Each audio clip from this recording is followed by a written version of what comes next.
Carrying a concealed handgun is so much more than standing at a lane and putting holes in paper. And for most people, that's as far as they go. In this session, I'd like to take you through the evolution of what should be your skills in carrying a concealed handgun.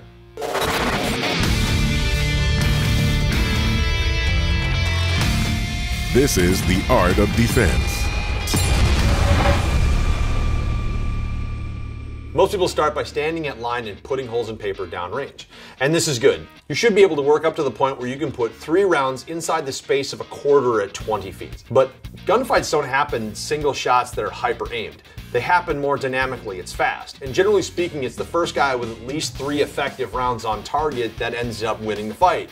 That being the case, you're looking at trying to get 3 rounds inside of at least an 8.5 by 11 sheet of paper at 20 feet. And you would like to try and do those ballpark at quarter-second splits. We call that combat speed. The next element is that you're probably not rolling into the gunfight with the firearm already out and exposed. In this case, you have to deploy it. That deployment is called a draw. Now, if you've never actually worked a draw before, how long do you think your draw is actually going to take to deploy it, especially under stress? Probably a lot. You should be working down to try and get your first draw from a concealment shot in at least 1.5 seconds. If you can go faster than that, even better. We've got the firearm mount, we've been able to get rounds down range. What happens if the firearm stops working? We need to be able to fix those problems, including reloads, soft and hard malfunction. Gunfights are dynamic. There's no guarantee at what range the threat will be from you. That means we need to be able to deploy the handgun at whatever range the threat happens to be from me. Well, that work's called retention. And then what happens if all of a sudden my support hand, or my primary hand stops working? How do I deploy the firearm now and utilize that single-handed? And really half the point of single-handed is so that I can engage in low light because my other hand's now operating a flashlight. Or if I don't have that and I happen to have a weapon-mounted light like something from Viridian, in that case, I still need to understand what low light works like because most bad attacks happen in dark. Now that's a lot of skills and it's a lot of stuff that you can work on. But really what you have there is the actual fight phase itself, which is a very, very small portion of defense. I haven't mentioned all the pre-fight stuff like situational awareness where you can identify a threat at a distance and avoid conflict. Having a plan of action once you've identified that threat. Engaging in deterrence where you can mentally deter the threat from engaging with you because you pose a threat back to them.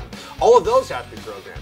And then of course there's all the post-fight responsibilities that you have. Engaging in a tactical reload, moving to a position of safety or tactical superiority, engaging in square breathing to regain frontal cortex so you can call 911 and begin your first step into your legal defense. And then of course there's being ready for when law enforcement gets on scene to make sure that they don't perceive you as a threat and now you're involved in a shooting with them. Concealed carry is so much more than standing in a line and putting rounds downrange. You need to go out and get quality practice, use quality tools, and really make sure that you know all of these different skills at an unconscious level because you don't have the ability to think through and rationalize a plan when everything starts to go bad. Remember, the most important piece of equipment that you own is your brain and your ability to train it to respond to lethal threats.